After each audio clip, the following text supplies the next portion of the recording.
안녕하세요. 경기도 기획조정실장 김동근입니다. 경기도에 찾아가는 현장 실국장 회의로 오늘은 고구려 기상 태극기의 도시 구리시를 찾았습니다. 구리시는 작지만 알차고 살기 좋은 도시입니다. 최근에 모 언론에서 살기 좋은 도시에 대한 평가가 있었는데 그중에 경기도의 31개 도시 중에서 시도 중에서 시군 중에서 2위를 차지한 바도 있습니다. 구리시는 또 경기도 동북부에 가장 교통이 발달된 교통의 사통팔달 교통의 도시이기도 합니다. 하지만 한편 구리시가 더 발전하기 위해서는 풀어야 될 현안들도 많이 있습니다. 구리 월드 디자인 시티 조성이라든지 아차산 공원 조성, 또 고구려 박물관 유치, 별내선 광역철도 연장이든지 굵직굵직한 현안들이 많이 있습니다. 오늘은 찾아가는 현장 실국장 회의를 통해서 이러한 현안들에 대해서 깊이 있는 토론을 할 수 있도록 진행하도록 하겠습니다. 참고로 오늘 회의는 인터넷 방송으로 생중계되고 있음을 알려드립니다. 오늘 회의는 김문수 도지사님께서 주재해 주시겠습니다. 예, 우리 박영순 구리 시장님, 시민 여러분 반갑습니다. 오늘 우리 시장님과 함께 우리 경기도 서형렬 도의원님, 안성남 도의원님, 그리고 시의회 박수균 의장님과 의원님들 여러분하고 같이 쭉 구리에 우리 환경 처리하는 곳으로 또 유채꽃밭으로 한강변으로 다녀봤고 또 식사도 했는데 아주 제일 제가 다녀온 중에 맛있게 잘 먹었습니다. 아주 한강도 아름답고 환경도 아름답고 아차산과 또 우리 고구려 기상, 우리 또 조선시대 왕의 그 여러 가지 서기도 많이 가지고 계시는 구리시에서 또 오늘 이렇게 아름다운 아트센터에서 회의를 하게 돼서 기쁘게 생각합니다. 우리 구리시 발전을 위해서 전부 박수 한번 크게 치고 시작하세요.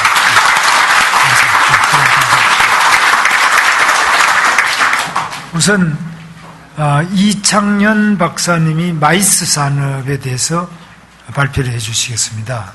우리 이창년 박사님은 한국 컨벤션 전시산업연구원 부원장이십니다. 네, 해주시죠. 네,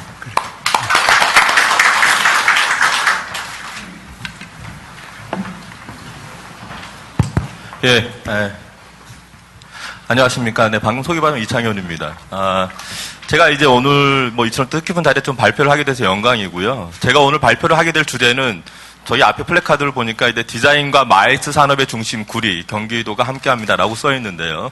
이 마이스 산업의 어떤 관련된 부분들입니다. 그래서 이 마이스 산업의 최신 어떤 그런 세계적인 트렌드가 어떻게 되고 또 이제 그러한 트렌드 가운데서 특히 이제 구리가 월드 디자인 시티라고 하는 프로젝트를 추진하고 있는데 그런 사업을 추진하는 것과 관련돼서 어떤 시사점이 있는지를 간단하게 살펴봤습니다. 그 내용을 잠깐 말씀드리도록 하겠습니다.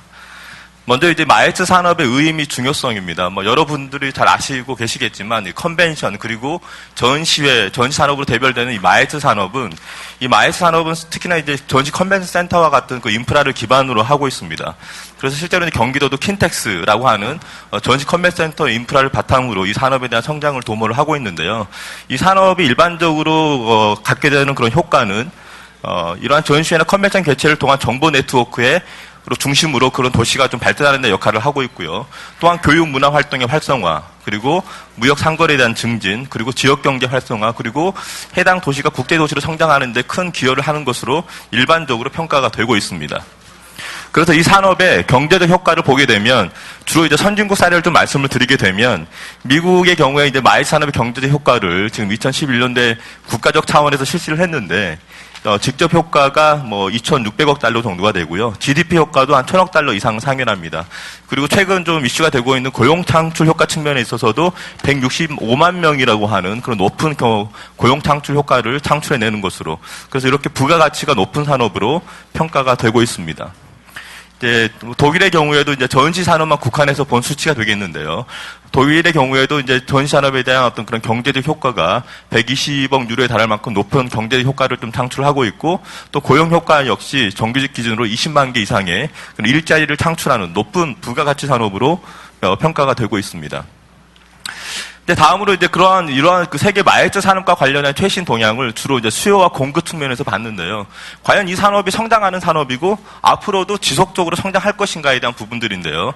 그 최근까지의 결과만 놓고 보게 되면 그 세계 마이스 시장의 성장률은 99년부터 2010년까지를 보게 되면 세계 시장은 약 66% 정도 성장을 한 것으로 되어 있습니다.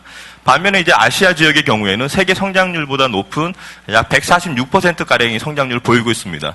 이제 반면에 우리나라의 경우에는 아시아 성장률보다 훨씬 높은 300% 이상의 높은 성장률을 보이고 있고 싱가포르 역시 마찬가지로 300%가 넘는 높은 성장률을 보이고 있습니다. 즉 요약을 해보게 되면은 세계 시장 성장률보다는 이제 그 아시아 시장의 성장률이 높고 특히 이제 그동안 우리나라가 여러 가지 마이스 시설에 대한 인프라 투자라든지 정책적 지원 등을 통해서 높은 성장을 높은 성장률을 거두었다. 그렇게 이야기를 해볼 수 있겠습니다. 다음으로 이제 그 인프라 부분입니다. 그 전 세계적으로 이 마이스 산업에 대해서 이제 성장할 것이라고 하는 그런 공감대가 이루어지고 있고 그러한 성장 전망의 기초로 해서 마이스 시설에 대한 인프라 투자도 지속적으로 증가를 하고 있습니다. 지금 여기 보여주는 그림은요, 그 2006년부터 2011년까지 그 전 세계 대륙별로 인프라 확장이 얼마만큼 이루어졌는지를 보여주는 그림인데요.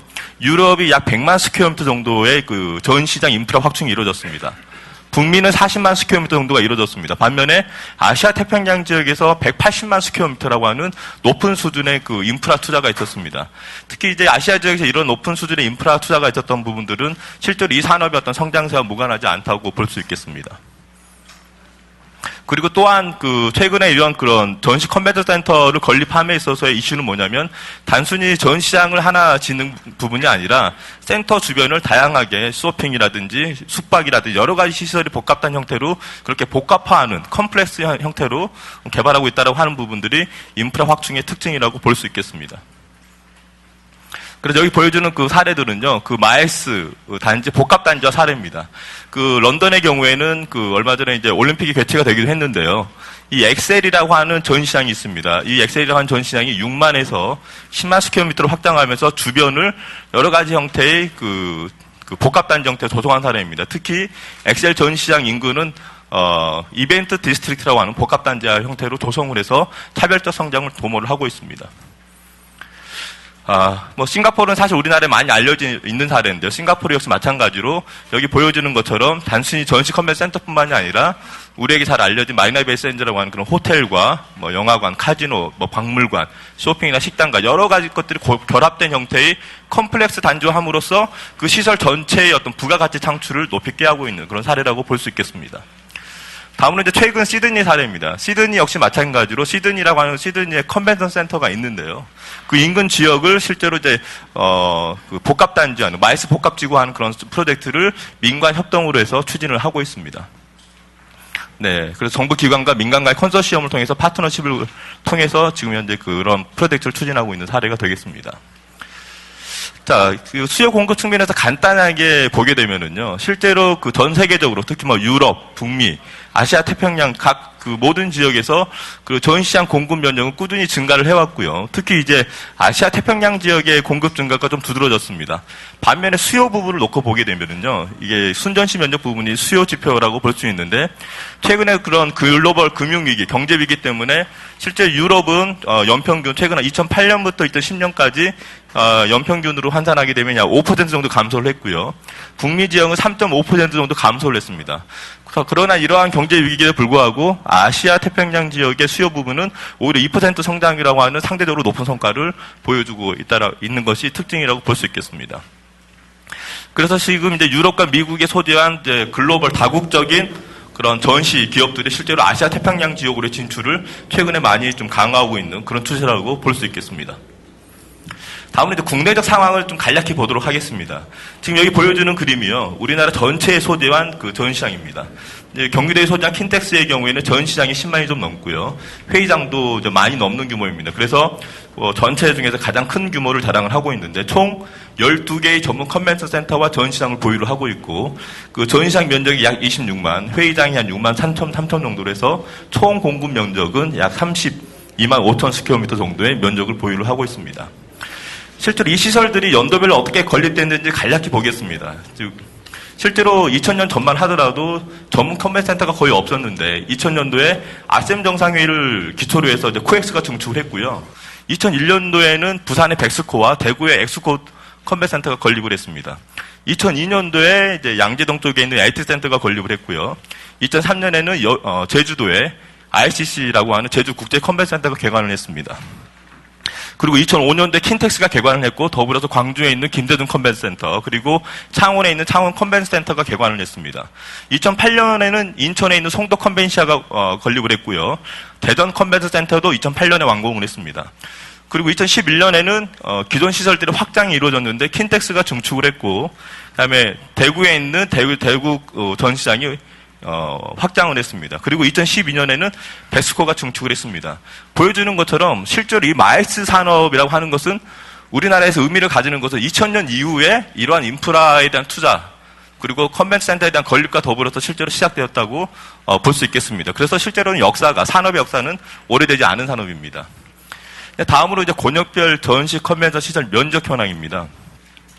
수도권에 이제 서울, 경기, 인천을 놓고 보게 되면은요, 오히려 이제 경기도가 실제로 전시장, 회의장 면적을 합치게 되면 약 12만 스퀘어미터로 굉장히 큰 규모입니다. 오히려 서울의 코엑스는 전시장이 36,000이고 회의장이 11,500 정도입니다. 그래서 실제로 이들 면적을 합치게 되면 약 47,000 정도가 되는데요. 오히려 코엑스보다 킨텍스 면적이 2배 이상의 면적을 보유를 하고 있고 권역별로 보게 되면 경기, 인천을 합칠 경우 우리나라 총 공급 면적의 40%를 넘게 차지합니다. 반면에 서울은 20% 정도 수준에 좀 불과한 수준입니다. 그래서 이런 데이터가 의미를 하는 것은 뭐냐면 실제로 킨텍스를 중심으로 한 경기권의 인프라에 대한 확장이 최근 많이 일어났다고 볼 수 있겠습니다. 반면에 이제 전시의 개최 현황 수요 부분입니다. 맨 윗부분이 이제 킨텍스고요. 이제 다음이 코엑스입니다. 이 두 도시들의 이 두 시설의 현황을 보게 되면 2011년 기준으로 실제로 킨텍스는 넓은 면적에도 불구하고 전세 개최 건수는 코엑스의 약 3분의 1 수준에 불과합니다. 하지만 실제로 킨텍스는 중대형 전시회가 많이 개최가 되기 때문에 실제로 전시회 개최 면적으로 보게 되면 단연 코엑스를 앞서는 수준이긴 합니다. 즉 킨텍스는 넓은 규모로 인해서 그 개최 건수는 작지만 전시회 자체의 어떤 국제화가 진행이 돼서 실제로 면적으로는 높은 수치를 차지를 하고 있습니다. 다음으로 이제 그 시설별 가동률 현황을 잠깐 보겠습니다. 실제로 서울에 소재한 센터들은 65%를 모두 넘는 높은 가동률을 보여주고 있습니다. 일반적으로 전시 컨벤션 센터는 가동률이 65%가 넘어서게 되면 완전 가동률 수준이라고 이야기를 하게 됩니다. 반면에 이제 킨텍스와 송도 컨벤시아는 60%에 좀 미달하는 수치를 보여주고 있는데요. 최근에 이제 킨텍스가 확장하면서 이 가동률이 조금 더 낮아진 것으로 좀 파악이 되고 있습니다. 자. 그래서 이런 데이터를 기초로 해서 지금 이제 그 우리나라 전시 컨벤션 센터의 수요 분석 결과를 잠깐 보여드리도록 하겠습니다. 지금 우리나라에서는 이제 전시장 건립을 하게 될 때 KDI가 그 예비 타당성 조사를 하게 되는데 그 KDI에서 그 전시장 수요 예측을 하는 모형을 통해서 수요 예측을 한 결과입니다. 이 결과를 보게 되면 그 2013년 올해 기준으로 보게 되면 서울은 실제로 공급 면적 대비 필요 면적이 많아서 실제로 공급 부족 상태를 보여주고 있습니다. 이미 보여주고 있는 반면에 실제로 경기도나 인천의 경우에는 또 최근 이제 킨텍스가 5만을 넘는 규모로 확장을 했기 때문에 실제로 어떤 의미에서 공급 과잉이라고 볼 수 있습니다. 2013년부터 2023년까지의 데이터를 보게 되면은 서울은 지금 이 상태가 계속될 경우에 전시장 공급 부족이 약 4만을 넘는 형태 수준의 어떤 전시장 공급 부족이 이루어지는 반면에 경기권은 실제로 2023년에도 전시장 면적이 부족하지는 않는 것으로 나와 있습니다. 이 데이터가 의미하는 것은 뭐냐면 그 실제로 이제 구리 월드 디자인 센터가 향후 이제 그 복합단지 내에 그 전시 컨벤션 센터에 대한 건립을 이제 계획을 하고 계시는 것으로 좀 들었는데 그런 컨벤션 센터를 짓게 될 때 실제로 이런 그 수요에 대한 어떤 그런 예측들을 실시를 하게 되는데 지금은 현재 경기도 전체로 보게 되면 이제 공급이 2020년까지 과잉이라고 되어 있다고 하는 부분들입니다. 이런 데이터들도 좀 살펴볼 필요가 있겠고요. 다음으로 이제 인근 지역입니다. 최근에 이제 제가 발표를 진행하기 전에 그 몇몇 언론 보도 자료를 좀 검색을 해보다 보니까 인근 서울시와의 어떤 그런 실제로 이 구리라고 하는 도시가 그 서울에 있는 광진구 쪽이죠. 그 바로 옆에 있고 또 옆에 워커힐 호텔가 좀 인근에 있는데 그러다 보니까 그 인근 서울시의 어떤 그런 공급 계획을 좀 추가로 살펴본 결과를 좀 더불어서 말씀을 드리겠습니다. 지금 앞서 보시다시피 서울은 그런 공급 부족이 굉장히 그 문제가 심각한 것으로 일반적으로 인식이 되고 있습니다. 서울은 2000년 이후에 인프라에 대한 공급이 전혀 이루어지지 않았기 때문입니다. 그래서 지금 현재 서울시가 검토하고 있는 그 마이스 시설 공급 계획 안입니다. 이 안을 잠깐 보시게 되면 서울역에 그 컨벤션 센터를 건립하는 한 안이 있고요. 지금 현재 코엑스, 삼성동에 있는 코엑스를 확장하는 그런 안이 있고, 지금 이제 세택이라고 하는 그 하겨울역 쪽에, 대치동에 있는 하겨울역 쪽에 세택 부지가 있는데, 지금 현재 이 건물을 실제로 중축해서 그 컴플렉스로 만드는 그런 안을 검토하고 있고요.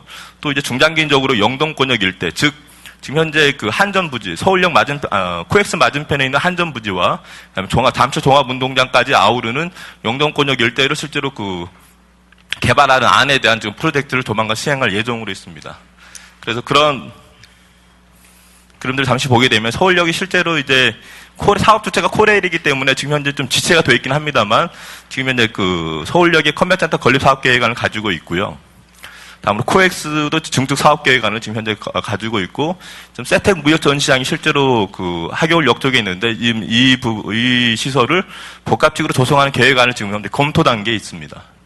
그럼 기타 시설로는 이제 동대문 디자인 플라자라고 하는 시설이 이제 올해 완공할 예정인데, 이 시설은 이제 뭐 중소시설 용도로 좀 활용할 예정으로 있고, 특히나 이제 영동권역 일대에 대한 부분들에 대한 사업 계획이 있는데, 일전에 한번 잠실 컨벤션 컴플렉스 개발 계획이 한번 무효화된 바가 있는데, 이런 것들 좀 포함을 해가지고 전체적으로 시설을 개발하는 계획안을 지금 현재 그 검토를 지금 하고 있는 단계입니다. 다음으로 이제 중앙정부의 마이스 산업 관련 정책입니다. 실제로 이 전 정부에서는 그 마이스 산업을 신성장 동력 산업으로 선정을 해서 중앙정부 차원의 육성 노력을 기울인 바가 있고요. 이번 정부에서는 지금 어떻게 인식을 하고 있냐면, 그 신정부가 이제 140대 국정과제에 고부가 가치 마이스 산업을 전략적으로 육성하기 위한 계획을 가지고 있습니다. 그 중에 하나가 이제 그 서비스 산업 허브화 추진인데요. 지금 얼마 전에 인천 송도에 GCF라고 하는 이제 그 국제유기가 유치가 됐는데, 그 송도를 서비스 허브화 추진해서 좀 발전을 시키려고 하는 부분이 있고, 또 하나는 이제 그 마이스를 포함한 고부가 가치 6대 관광 레저 산업을 육성하는 그런 계획들이 지금 현재 발표가 되어 있는데요. 지금 신정부에서도 이 마이스 산업에 대한 육성과 정책적 지원들은 계속 진행할 계획으로 있습니다. 자, 그렇다면 뭐 이 가지 몇 가지 데이터를 요약을 해보게 되면, 전 세계적으로 이 산업은 지속적으로 성장하는 산업으로 세계 각국이 투자를 진행을 하고 있고, 우리나라는 그동안 세계 혹은 아시아 시장보다 높은 성과를 보여왔습니다. 다만 이제 그 일환으로 이제 여러 가지 인프라 투자가 진행이 되어 왔는데, 지금 이제 최근 경기도는 킨텍스가 확장하면서 인프라에 대한 공급 부족 문제는 해소가 되었고, 향후 10년간 그 인프라를 충분히 활용하면 되는 것으로 나와 있고, 서울은 공급 부족 때문에 실제로 그 인프라에 대한 추가적인 인프라 확충 계획안을 가지고 있습니다.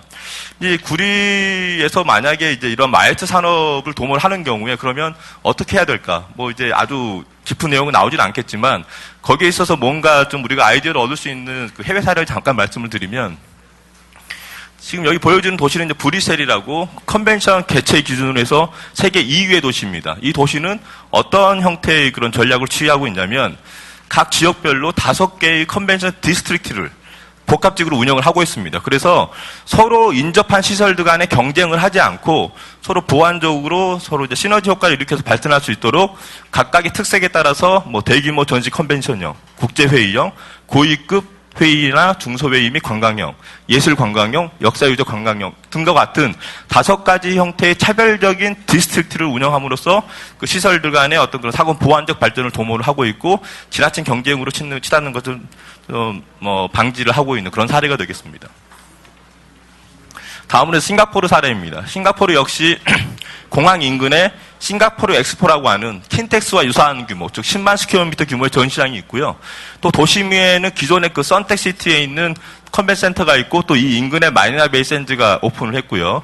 그 다음에 이제 그 센토사 섬에는 리조트 월드 센토사라고 하는 리조트형 마이스 복합지구가 따로 있습니다. 이런 시설들을 차별적으로 운영함으로써 그 수요자 입장에서는 다양한 선택을 할 수 있고, 공급자 입장에서는 서로 경쟁하는 걸, 무리한 경쟁을 막고 서로 이제 상호 보완적 관계로 발전할 수 있는 그런 형태의 전략을 추구를 하고 있습니다. 지금 구리월드 디자인 시티를 보게 되면 실제로 이제 서울은 이제 코엑스 중심으로 도시명 마이스 복합지구 형태로 지금 발전할 계획으로 좀 보여지고요. 킨텍스는 최근 인근에 있는 이제 한류월드 개발이 좀 더 좀 이렇게 그 개발이 활성화됨으로써 대형 전시 컨벤션 센터 그리고 중대형 전시회와 그런 컨벤션에 집중할 수 있는 형태로 발전할 것으로 좀 예상이 됩니다. 그리고 최근 그 송도는 국제기구가 유치하고 또 중앙정부가 서비스하는 허브로 만들기 위한 여러 가지 프로젝트들을 추진을 하고 있는 형태의 좀 차별적 방향들입니다.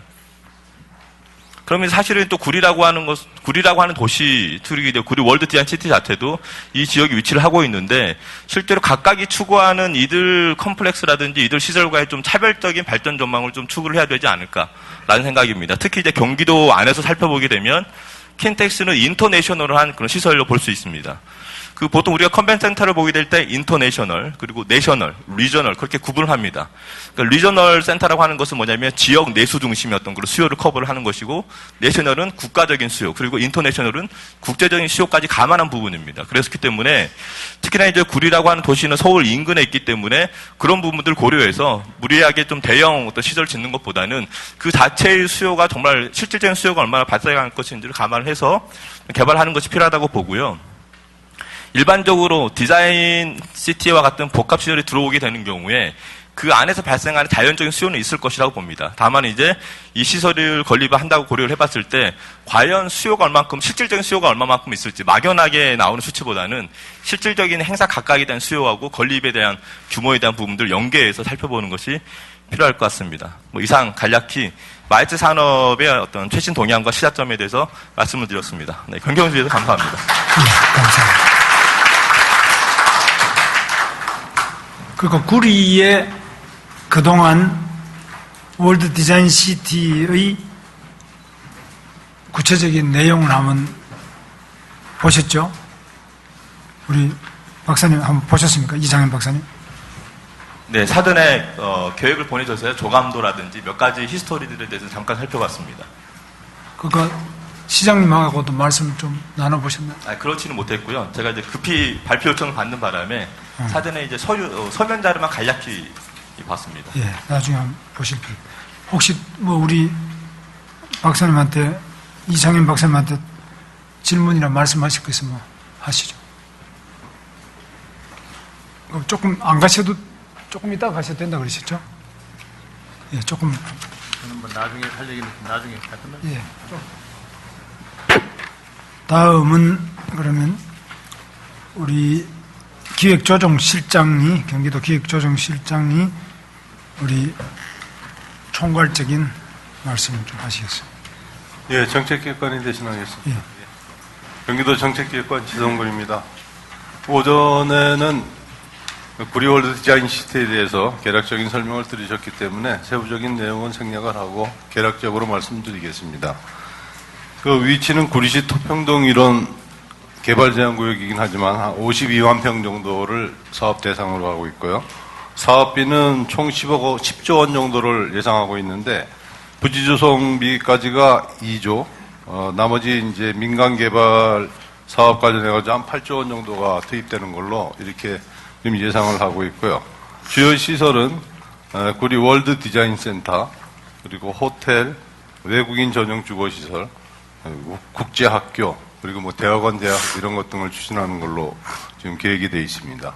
지금 현재 추진 사항은 개발제한구역 해제를 추진 중인데 금년 2월에 도시관리계획 변경 신청을 해서 지금 현재 중앙도시계획위원회에서 심의 중에 있습니다. 아울러 구리시에서는 그린벨트 해제와 아울러서 친수구역법에 의한 개발 방식으로 본 사업을 추진하려고 계획을 하고 있습니다. 이것과 관련해서 검토한 내용을 간략하게 말씀드리면 초기 투자 사업비가 총 한 부지 조성까지 2조 원 정도가 들기 때문에 사실 투자 사업비 확보하는데 좀 어려움이 있지 않겠나 하는 생각이 들고 있습니다. 특히 현 상황은 지금 부동산 경기 침체 때문에 자금 조달 자체가 매우 불투명하기 때문에 그렇지 않나 생각하고 있고요. 대학원, 대학과 관련해서 말씀드리면 디자인 관련 교육기관이 중복 투자 우려가 있겠다 하는 생각을 말씀드릴 수 있겠습니다. 지금 디자인 관련 대학교, 전문대학, 그리고 대학원, 대학 포함해서 총 353개 정도가 있는데 경기도에는 총 62개, 17.5% 정도를 차지하고 있고 수도권 전체로는 한 37% 정도를 차지하고 있습니다. 또 아울러서 말씀드리면은 광명시는 국제 디자인 클러스터 사업을 추진 중에 있고 김포는 한강 시내폴리스 사업을 추진 중에 있습니다. 아울러 서울시 같은 경우는 동대문 디자인 플라자 사업을 옛날 종합운동장짜리 동대문 종합운동장짜리를 중심으로 해가지고 추진하고 있기 때문에 각 지역 자치단체 간에 과잉 경쟁 우려도 있다는 말씀을 드리겠습니다. 따라서 사업의 안정적 추진을 위해서는 재원이라든가 분양계획, 향후 유치시설에 대한 면밀한 검토가 선행돼야 되지 않겠나 이렇게 판단하고 있습니다. 이상입니다. 예. 조금 일단 발표하고 나중에 한번 토론해 보시죠. 우선 도시주택실에서 개발제한구역 지비 해제 하시죠. 예.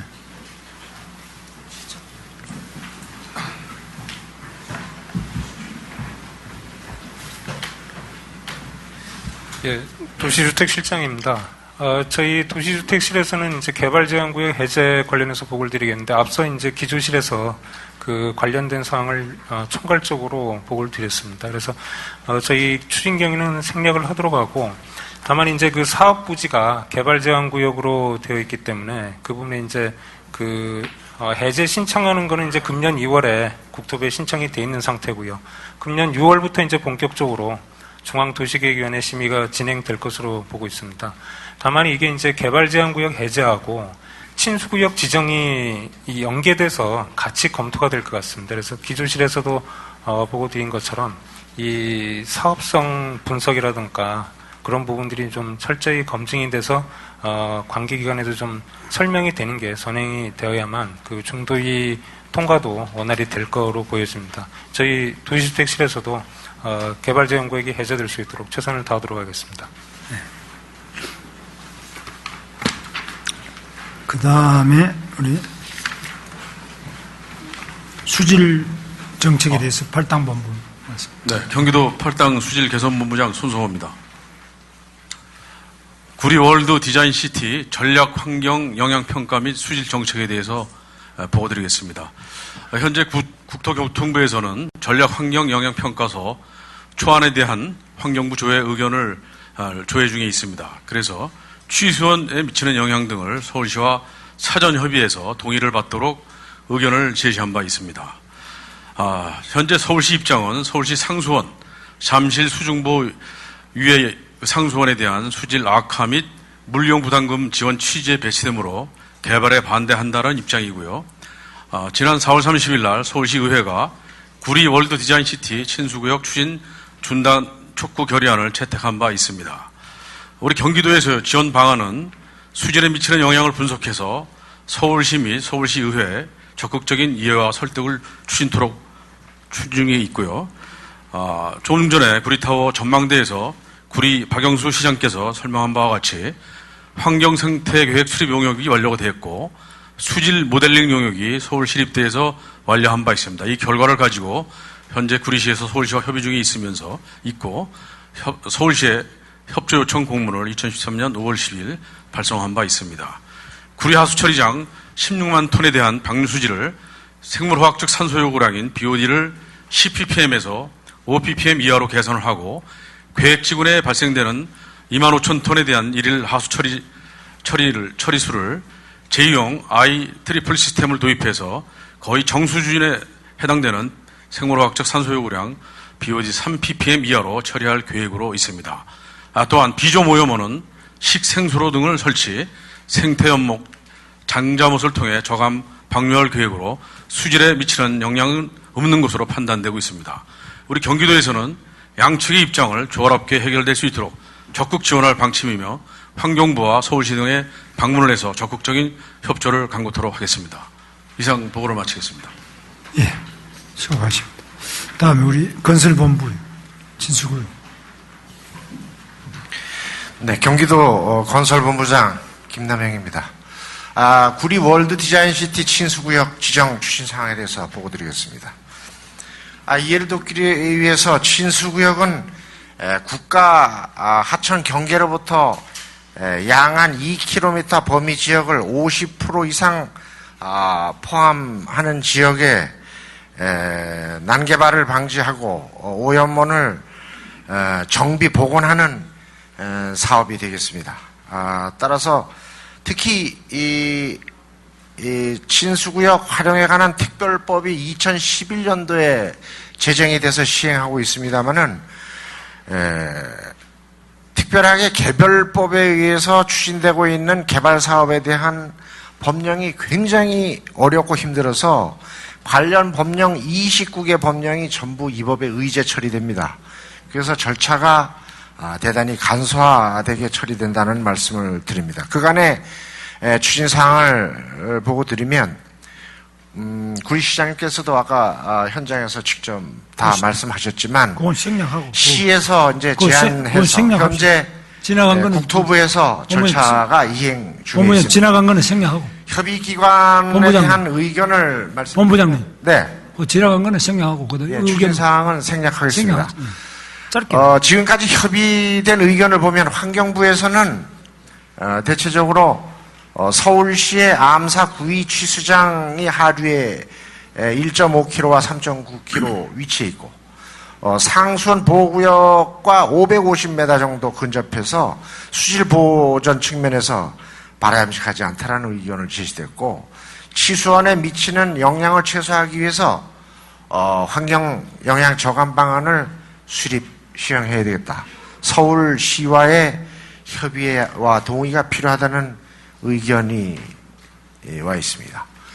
농림부에서도 집단화된 농지를 개발용지에서 축소해달라는 의견이 있고 특히 서울시에서는 직하류 잠실 상수원 위치로 인한 수진 악화가 예상된다는 의견에 따라 반대 의견으로 의견이 개진되어 있습니다. 따라서 앞으로 국토교통부에서는 이 법에 의해서 관련 기관과 협의를 통해서 저감 방안에 대한 대안을 마련하고 중앙도시기구원의 심의를 거쳐서 절차가 이행될 것으로 계획하고 있습니다. 이와 관련해서 저희가 보는 문제점은 뭐냐면 잠실 상수원 수질 악화에 직접적으로 영향을 주는 서울 SH공사에서 추진하는 고도 강일 보금자리 주택단지가 51만 평입니다. 우리 시가 구리시에서 추진하고 있는 면적도 52만 평, 거의 유사한데 서울시는 바로 상수원 구역하고 접해 있습니다. 우리는 550m 떨어져 있고 이러한 여건이고 또 하남시 보금자리 지구는 160만 평을 정부공사 대행으로 LH공사가 바로 연접해서 개발 중에 있습니다. 여기에서 발생되는 하수 처리는 전량 차집해서 기존 처리장 내지는 신설 중인 처리장으로 완벽하게 처리된다 하지만 서울시가 얘기하는 이런 개발 사업은 결과적으로 지금까지 추진해온 과정을 보면 서울시가 구리시 사업만은 안 된다. 이런 것은 논리적으로 합리적이지 못하다. 이런 의견을 드리고자 합니다. 앞으로 중앙도시기구원에 심의할 때 이러한 치수원에 미치는 영향이 최소화될 수 있도록 저감 방안을 마련해서 대응하고 관계기관 의견 문제점에 대해서 구리시와 같이 적극 대응해 나가도록 하겠습니다. 이상입니다. 그래, 잘해 주시고.